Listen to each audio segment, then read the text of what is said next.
Hey guys, dobar dan, izvolite to TMRW CONF. Yeah, like I said, my name is Ari Tomasson. I'm from Iceland. I've lived here for 3 years.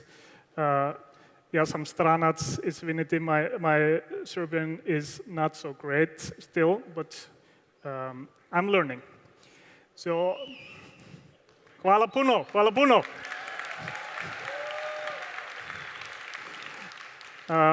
So I want to talk to you about new NFT utilities and monetization. I'm the COO and co-founder of DarkBlock. So what is DarkBlock? DarkBlock is a protocol for decentralized and unlockable content. What does that mean? It's exclusive content attached to NFTs that's only available to the owners of those NFTs. Why? We want to empower NFT creators and supercharge the Web3 creator economy. We want creators to be able to set their own rules for monetization. Sorry. And we want the content to be part of the utility discussion. But before that, I want to talk a little bit about myself, if you will allow me. So, yeah, like I said, I'm from Iceland. I studied engineering back home, the normal kind, not computer science, supply chains, bridges, stuff like that.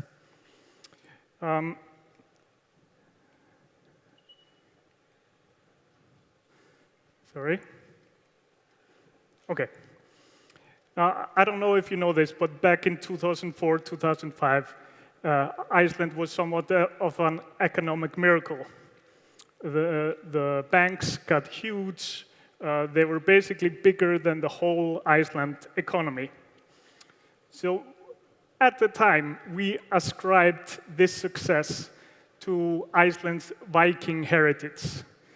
Basically, being a nation of risk takers and risk-tolerant degens aping into random stuff, and everybody got rich. Sounds familiar? I mean, you're here, you know what crypto is like, but that's all well and good when it's up only, but not so great when the bull run has stopped. Also, I was a huge music fan. I was deep into Black Friends Bloghouse. Pitchfork was my Bible. I was on the blogs all the time, finding the newest and best remixes. So I gathered my friends, designers, artists, developers, and tastemakers, and we made our own pitchfork, the Icelandic pitchfork, and it was called Rjómin, which means cream, cream of the crop. And we were pretty successful. We got nominated for Icelandic Web Awards, and we were respected. We got free music, which was a thing back then. Got invited to concerts, and it was great. I found that I enjoyed immensely gathering a team under a singular vision to achieve something creative and fun. Now, one of the critics writing at the Rjómin worked at an investment bank, and he offered me a job. So investment bankers, believe it or not, they were so hot in Iceland back then. You got more looks walking down Main Street in a suit than you would get walking in a leather jacket. So it was the cool thing to do back then. And I got swayed by the siren song of investment banking. So I dropped out of school and I worked at the investment bank for 5 years. Now in 2009, Iceland's economy tanked spectacularly. And the government took over the bank. I got laid off, and like 95% of the staff. It dawned on me that maybe I only liked investment banking because there was a boom.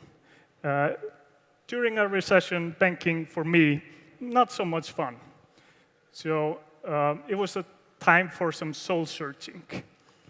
And in Japanese culture, there's a concept called ikigai. It means reason to be, and it has 4 components. It's what are you good at? What do you enjoy? What can you get paid for? And what is good for the world? And if you have all of these things in your profession, then you achieve ikigai. And I wanted to achieve that. Sorry. And I did a lot of things, tried a lot of jobs. I was a forensic financial investigator, investigating the financial crash, being like a financial cop. Weird job. Also, I was a lumberjack in a country that is famous for having no trees. That was amazing. I was assistant to a politician. Not for me, but okay. So, but I figured out what would be good for me. And it was project management. Wait, okay. So a lot of my friends at that time were either developers or designers. They all complained that their project manager were useless, worse than useless. They were, impeding the project. They don't know anything about development, design, or creative process. So I thought maybe that sounds like something I would be good at. So I made a plan. I went back to school, finished my engineering degree, and was in the process of adding a computer science degree for the goal of being a software project manager. And I didn't even finish. I was hired in like 2 months at the biggest startup ever out of Iceland called QuizUp. Huge project, 40 million in VC money from Sequoia and Tencent, 80 million downloads, got a record on the App Store, everything. Until it didn't work anymore. Let's not talk about that. And what did I learn about myself? I love to work in a startup that I believe in. I like to be a translator between business, designers, and developers. And I like to be a chaos shielder for my creative teammates. All boils down to my mission in Ikigai is empowering creators to do their best work. Now,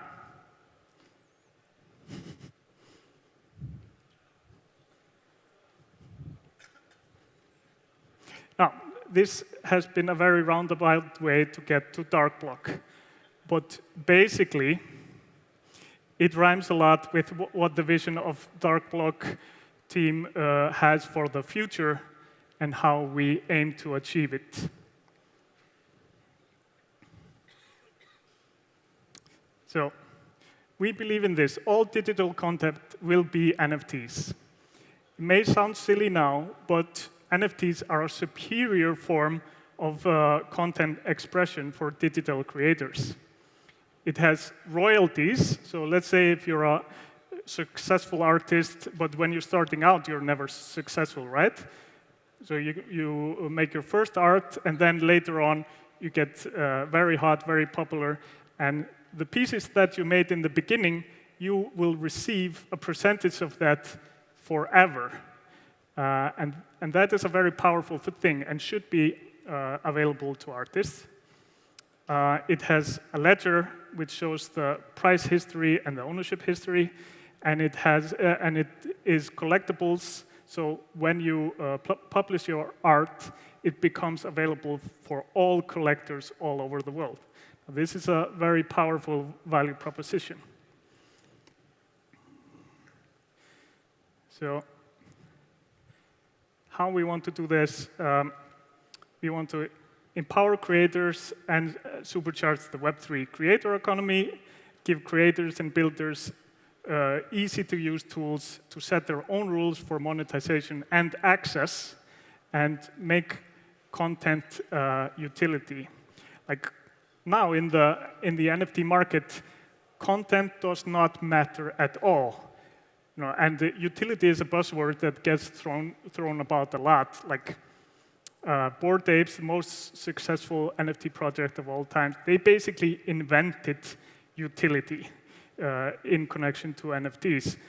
But utility now is all about access, but like weird kind of access to like secret Discord channels or exclusive parties, and calling the artists is like, I mean, that's something, but that's not what art should be about, right?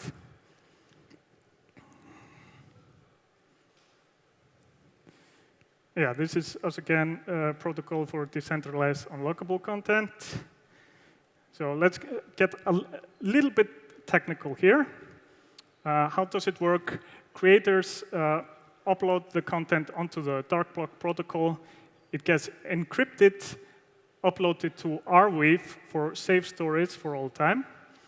The protocol has nodes that safeguard the private keys, and they only get delivered when the owner of that NFT requests access, and then the access is served to the app that is leveraging the DarkBlock protocol. Okay. So one use case that I like to point out is music. Now NFTs are open and accessible to all. What if that doesn't work for music, right? You don't want to have anyone to get access to what you have created. So how would it work for a musician? So musicians can publish an NFT collection with the album cover as the NFT art, and then attach the songs as unlockable content.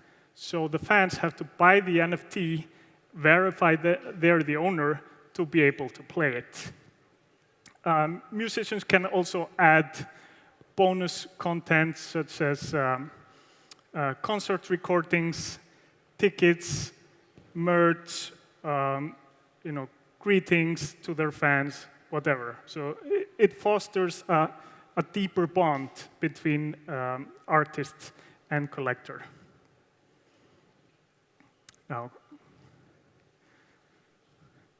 comics is basically a perfect use case for DarkBlock. Until now, comics have not been a great fit for NFTs. How are they going to publish?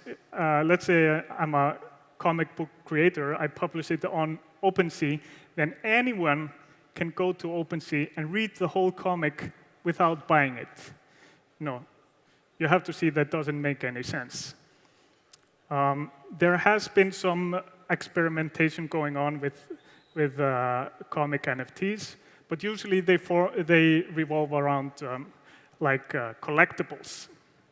They can be like the characters of the comics are separate NFTs, or I've even seen that one page at a time is dropped as an NFT, and I mean that's just silly. With DarkBlock, comic book creators can have access control over who gets to read the comic and monetize the NFTs.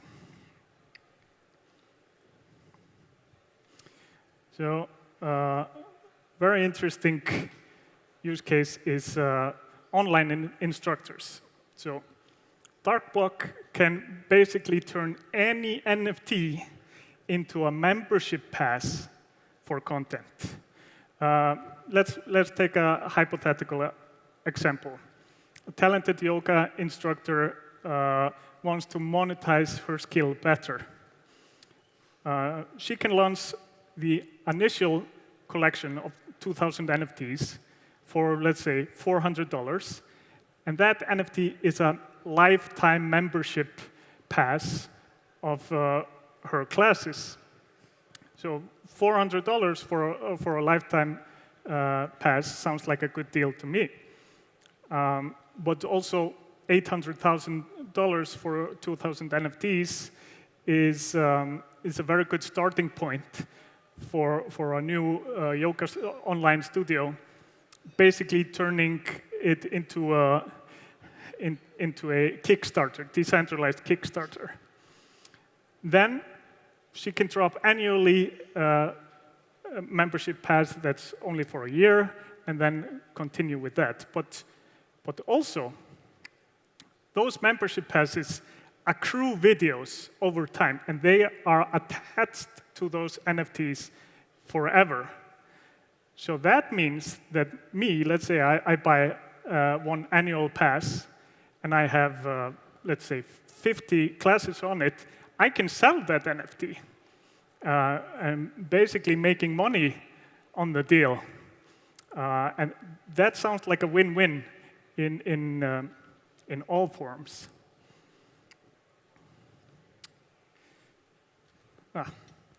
Sorry. Another use case is Web3 TV. This is something that I would really like to see. Talented TV producers could drop 10K NFT collection for an upcoming TV series. Only holders of those NFTs would be allowed to see that content. But here's the twist.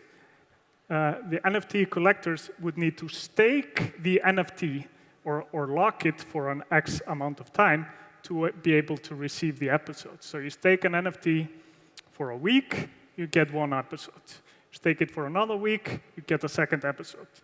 And this is a behavior that is very common in NFT markets, staking to get some kind of reward. So like content is staking rewards. I think this will be huge. But also, it incentivizes collectors to buy and hold because they will be receiving value later. And this is something that is very valuable for NFT creators because collectors, they usually just want to buy early, flip for a quick profit. So anything that can incentivize buyers to hold it for a longer time is a win in the creator's book. So let me talk a little bit about our partners that we have been fortunate to form a partnership with. One of our first partners is SolC, one of the premium Solana NFTs. SolC people, are you in here? Hey guys, they're obviously from Serbia.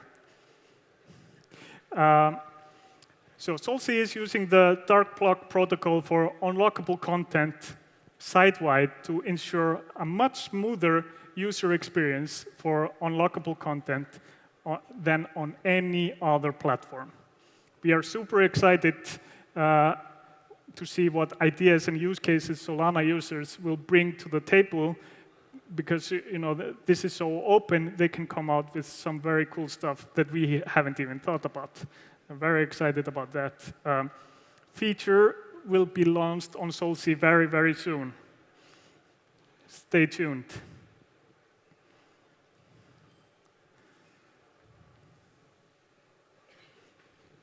There you go. Another fantastic partner is NFTs, which I believe are here as well. Woo! Hey, Nicola. So NFTs is an up-and-coming NFT ticket marketplace. They immediately realized the potential of adding unlockable content to NFT tickets. They could have, before the event, they could put in teaser videos to create excitement and hype for the event. And these events could be concerts, they could be sports matches, they could be stand-up, whatever. And after the event, you could add exclusive content of recording.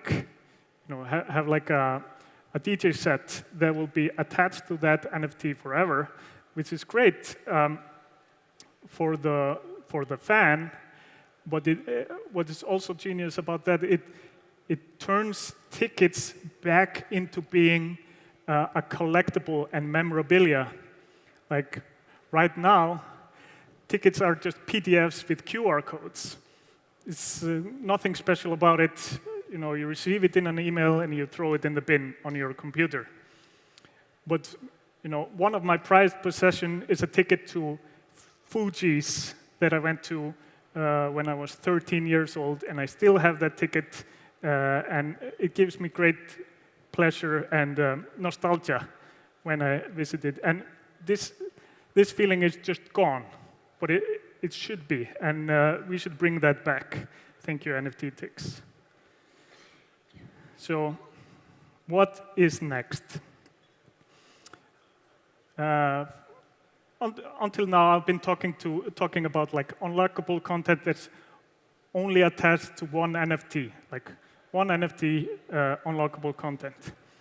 But we are now building a way for creators to charge for access to the unlockable content without selling the NFT.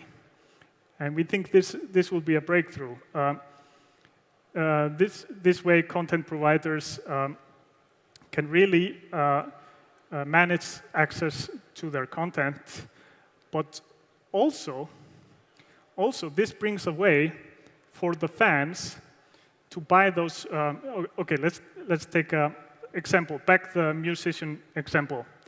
Like musician drops an album with 2,000 NFTs, and me as an early adopter, I've been a fan for years. I buy one of those NFTs, but then I can publish or distribute that NFT, encouraging people to listen to it, and then I would get a piece of that revenue.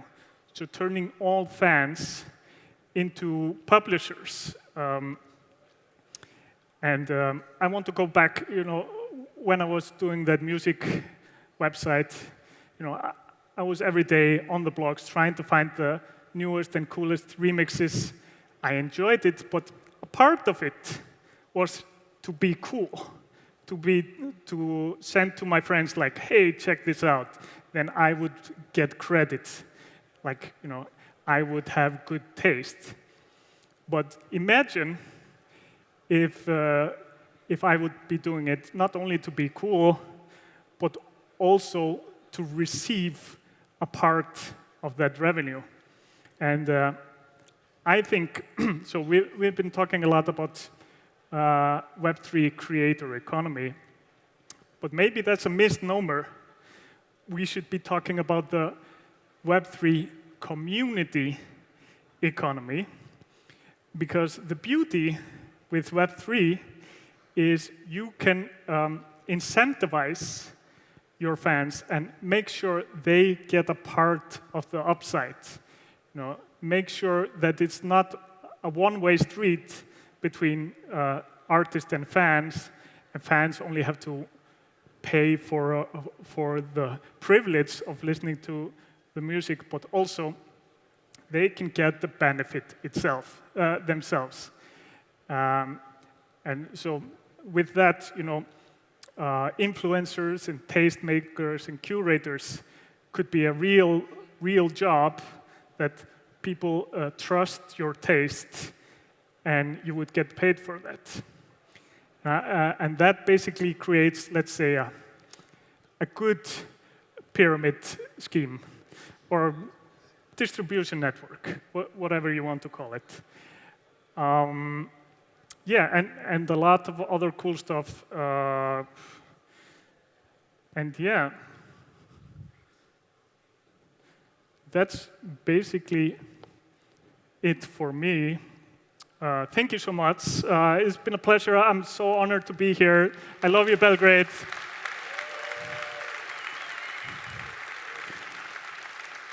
So is there space for questions? I don't know how this works.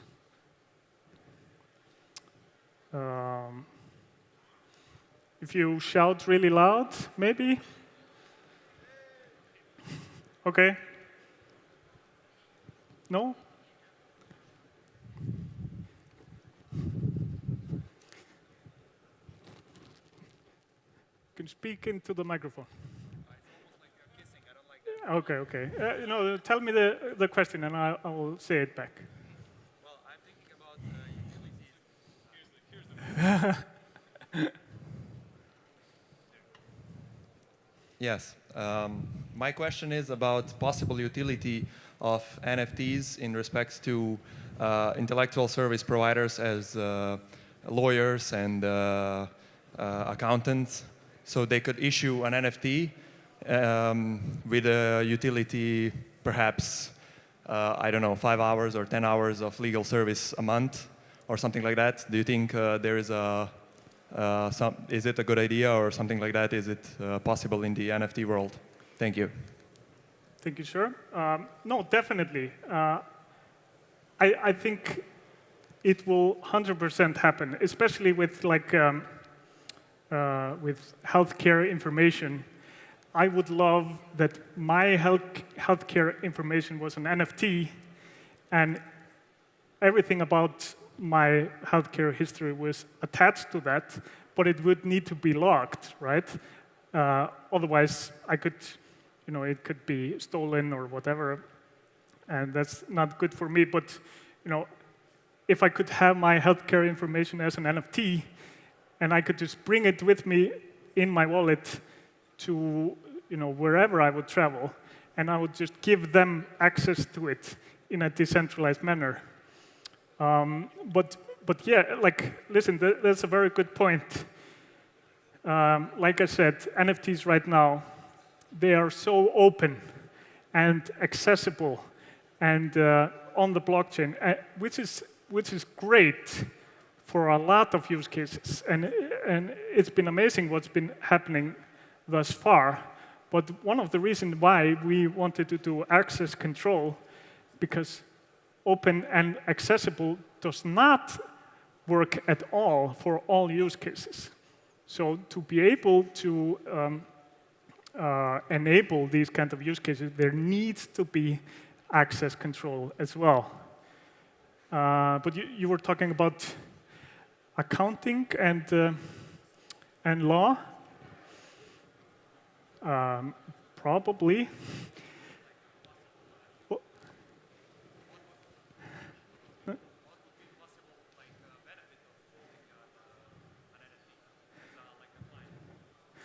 What would be the benefit for a potential client to hold an NFT for accounting and law firm?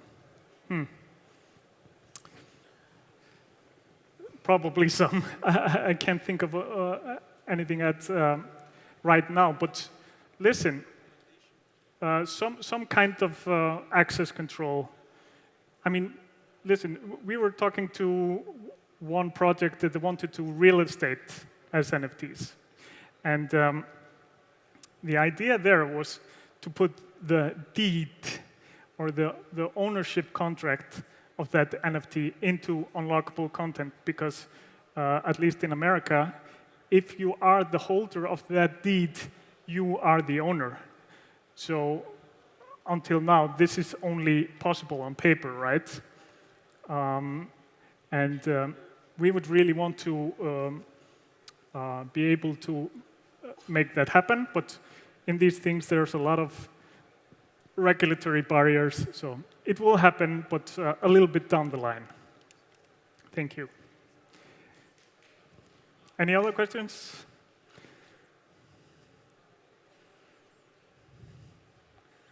No?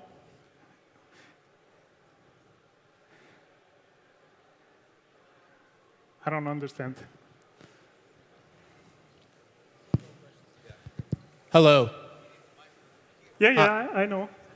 Hi, I have a question. I was intrigued by your use case of online instructor. How do you propose the consumer sells their online instruction membership if it's assigned to only them for a limited period of a year, and how would the membership accrue value after the time has lapsed on the membership?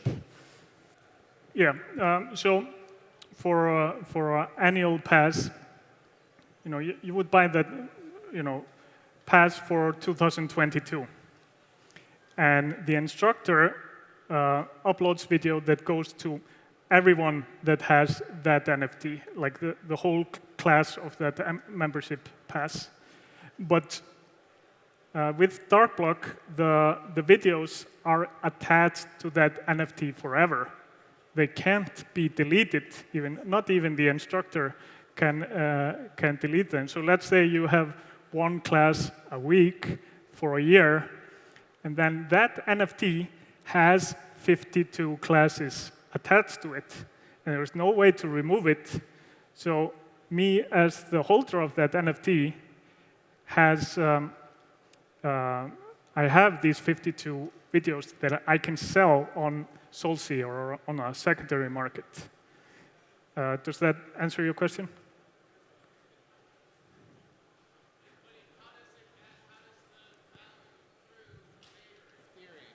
Based on the quality, is it based on the quality of the information presented in the video? It's... Once again, sorry? So on what basis does the value of the content increase value if a consumer is selling the video content to someone else? So let's say I've bought a membership for €400. My membership is for a year. Yep. 3 years from now, why would someone else pay the same for that when they could just buy a membership from the instructor directly? You mean like a new membership pass? Yeah. I mean, that's a good point. She would need to do like new classes every year, so that each year has unique set of classes. So someone that wants to buy the new one, but also want to buy a new set or a set of the old ones that are different classes. Yes? Okay, I think I'm over time. Once again, thank you so much. It's been great.